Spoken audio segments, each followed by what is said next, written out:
بسم اللہ الرحمن الرحیم۔ السلام علیکم ورحمۃ اللہ وبرکاتہ۔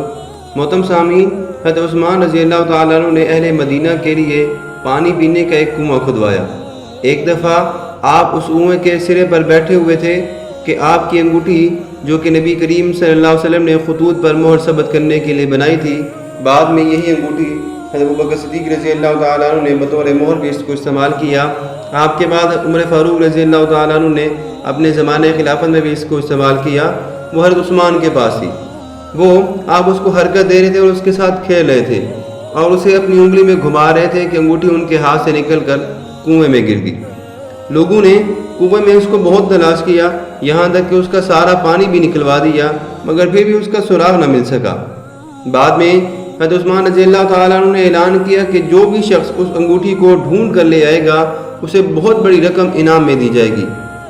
آپ کو اس خاتم مبارک کے گم ہونے کا بہت رنج و غم ہوا کہ آپ سے وہ انگوٹھی گم ہوگی اور اس کی تلاش میں آپ ہمیشہ سرگرداں پھرتے رہے۔ تلاش بسیار کے باوجود بھی وہ انگوٹھی آپ کو نہ ملی، اور جب آپ ہر طرح سے مایوس ہو گئے تو آپ نے اس جیسی چاندی کی انگوٹھی بنوانے کا حکم دیا۔ چنانچہ ہو بہو ویسی انگوٹھی بنوائی گئی اور اس پر محمد رسول صلی اللہ علیہ وسلم اللہ لکھا تھا۔ آپ نے اسے اپنی انگلی میں پہن لیا۔ جب آپ کو شہید کیا گیا تو وہ انگوٹھی بھی غائب ہو گئی اور یہ معلوم بھی نہ ہو سکا کہ کون اس انگوٹھی کو لے گیا ہے۔